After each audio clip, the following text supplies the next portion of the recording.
सामूहिक प्रार्थना। हे जोगेश्वर श्रीकृष्ण, तुम्हें आम हृदयर कंपन हो जाओ। सकल जीव प्रति आम मन रे दयार झरणा बहै दियो। तुम ज्ञानर आलोक आमको आलोकित कराओ। आम कामनार घर अरण्य को दहन कर दियो। तुम कुहुक शक्ति बल रे आम आत्मा को सर्वव्यापी और सर्वसमर्थ कराई दियो। मन रे सेवा करिबा पई आम कर चरण रे बल भरी दियो। आम प्रेमर विहन जिज्ञासु आत्मा हृदय बपन कर दियो। आम मुखरे तुम सुखर संगीत गाइबा को सिखाई दियो। ओम शांति शांति शांति। सत् साहित्य अनुसरण करुथिबा जड़े लोकर प्रकृत योग्यता होइछि तांकर अभ्यास।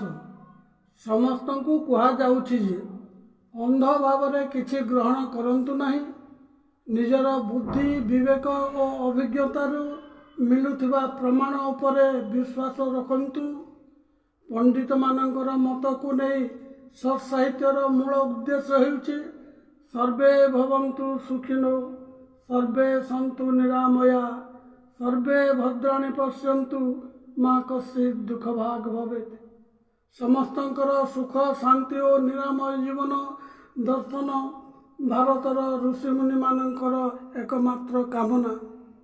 जोगेश्वर श्रीकृष्ण एवं पतंजलिंकर मूल योग आधारित यही प्राचीन राजयोग को स्त्री पुरुष युवक युवती बाल वृद्ध समस्ते समान भाव में अभ्यास करि पारिबे। शारीरिक भाव में असुस्थ रोगी लोक मध्य एथिरु उपकार पाई पारिबे। श्रीकृष्णंकर मौलिक योग शिक्षा को संस्थापन करिबा पई पारंपरिक गुरु माने पृथ्वी रे अवतरण करिथांती।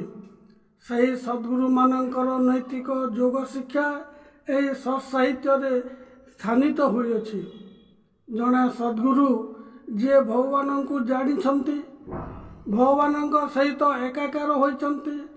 तांको शिक्षा पद्धति जदिओ वीडियो माध्यम रे कहा जाउछि यह अपूर्ण गुरुंग द्वारा दिया जाइतिबा शिक्षा थारु बहुत मूल्यवान।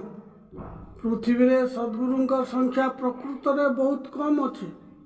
किछि भाग्यवान लोक सेमानंकर संस्पर्श रे आसी थांती। ईश्वर जिज्ञासु साधकंकर संख्या बहुत बेसी। सेमानंक पई अज्ञ शिक्षकंक अपेक्षा युक्तियुक्त भाव में विज्ञान सम्मत शिक्षा अभ्यास करिवार उचित। जड़े व्यक्ति बाट पाईगले से निश्चित भाव में ईश्वर निकट में पहुँची पारिबो। आमर आत्मा एक छोट तरंग परी ईश्वर समुद्र रे खेलुची। आमे भगवानंकर व्यक्तिगत सृष्टि भाव में आमर स्वतंत्र परिचय रखिचु। आमे आमर आत्मा को नष्ट करि पारिबा नहीं कि ईश्वर मध्य निजको हजाई पारिबा नहीं।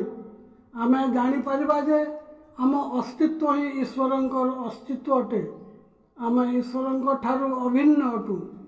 पदार्थ बा प्रकृति होउछि ईश्वर प्रतिफलन। विवर्तन समय महाकाश समग्र प्रकृति को गिड़ी पकाइबो। गोटे समय कठिन पदार्थ तरल पदार्थ रे परिणत हुए। सही तरल पदार्थ बाष्पीय रूप नहीं अदृश्य हो जाए। ताहा पुणी विद्युत रे परिणत होई ईश्वर सहित मिलई जाए। वैज्ञानिक माने गवेषणा करी जानिछंती जे जहा कठिन पदार्थ परि देखा जाउछि एपरिकी आम शरीर मध्य प्रकृत रे अदृश्य विद्युत शक्ति द्वारा तैयारी होई अछि। ब्रह्म बा ईश्वर पदार्थ रूप रे सृष्टि हेले मध्य ब्रह्म बा ईश्वर होई रही थांती। जेहेतु ईश्वर पदार्थ रे एवं ता बाहर मध्य रहिछंती। आमे जहा सबू देखुछु ता ईश्वर बा ब्रह्म ठारू उत्पन्न होई अछि।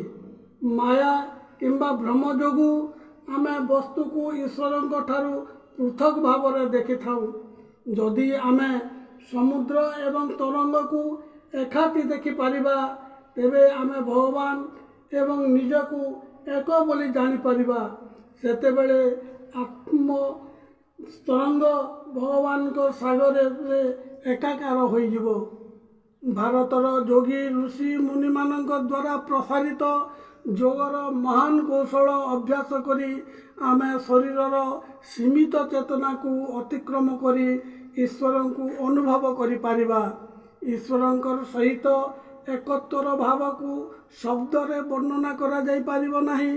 ଆମର ମୁଣ୍ଡ ବ୍ୟଥା ଆମ ପାଇଁ ସତ୍ୟ, କିନ୍ତୁ ଅନ୍ୟମାନଙ୍କୁ ଏହାର ଯନ୍ତ୍ରଣା ବୁଝାଇ ଦେବା ସହଜ ନୁହେଁ। ଏହାକୁ ଅନୁଭବ କରିବାକୁ ପଡ଼ିଥାଏ। ସବୁଦିନ ରାତିରେ ଶୋଇବା ଆଗରୁ ଏବଂ ସକାଳେ କାର୍ଯ୍ୟ କରିବା ପୂର୍ବରୁ ଅତି କମ୍ରେ ଅଧଘଣ୍ଟା ଯଦି ସମ୍ଭବ ହୁଏ ଭଗବାନଙ୍କ ଉପରେ ଗଭୀର ଧ୍ୟାନ କରିବେ। ଆମ ଭିତରେ ଏହା ଅପୂର୍ବ ଆନନ୍ଦର ଅଭ୍ୟାସ ସୃଷ୍ଟି କରିବ। ଆମ ଉପରେ ନକାରାତ୍ମକ ଶକ୍ତିର ପ୍ରଭାବ ପଡ଼ିପାରିବ ନାହିଁ। ଧ୍ୟାନ କିପରି କରାଯିବ ତାହା ପରବର୍ତ୍ତୀ ଭିଡ଼ିଓରେ ବର୍ଣ୍ଣନା କରାଯାଇଛି।